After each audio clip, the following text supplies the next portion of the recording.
최근에 외신의 보도에 의하면 이 아스트라제네카의 이 백신이 효능 면에서도 화이자나 모더나에 비해서 월등히 떨어진 뿐만 아니라 부작용이 또한 심각을 해서 독일, 스웨덴 이런 나라들에서 접종을 자꾸 밀려나가가지고 접종이 제대로 이루어지지 않는 그러한 현상을 보이고 있습니다. 우리 국민들이 이 백신에 대한 불신으로 인해서 백신 접종을 거부할 경우 이는 어떻게 대처할 것인지, 백신 접종에 대한 선택권을 갖다 부여할 것인지, 이런 측면에 대해서 국민이 백신 접종에 대한 불신을 갖지 않도록 철저한 설명이 저는 필요하다고 생각합니다.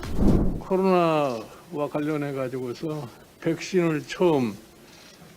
접종을 한다고 지금 정부가 발표를 하고 있습니다. 여기서 사용되는 이 백신은 영국과 스웨덴 회사인 아스트라제네카 백신이 일단 처음으로 접종이 된다고 그러는데, 최근에 외신의 보도에 의하면 이 아스트라제네카의 이 백신이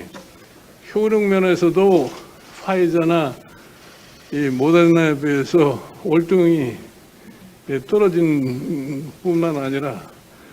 현재 이 아스트라제네카 백신 접종으로 인해서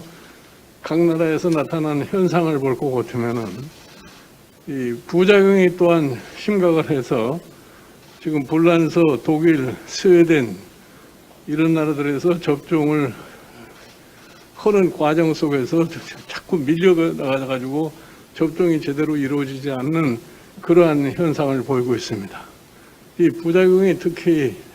고열과 구토증, 경련 이런 등등의 부작용이 발생한다고 했는데, 정부는 이 아스트라제네카 이 백신을 이달 26일서부터 접종하는 과정에서 이런 측면에 대한 검증을 제대로 하고 있는지, 우리 국민들이 이 백신에 대한 불신으로 인해서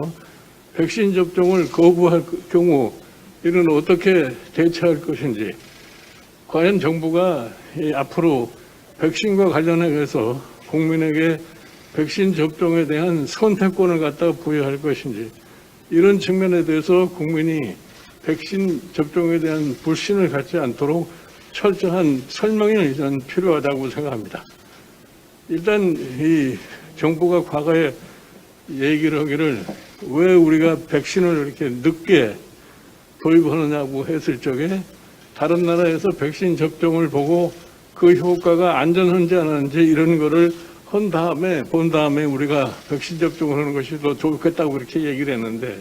지금 와서는 이 점을 어떻게 평가를 하고 있는지 정부는 분명하게 국민에게 설명할 필요가 있다고 생각합니다.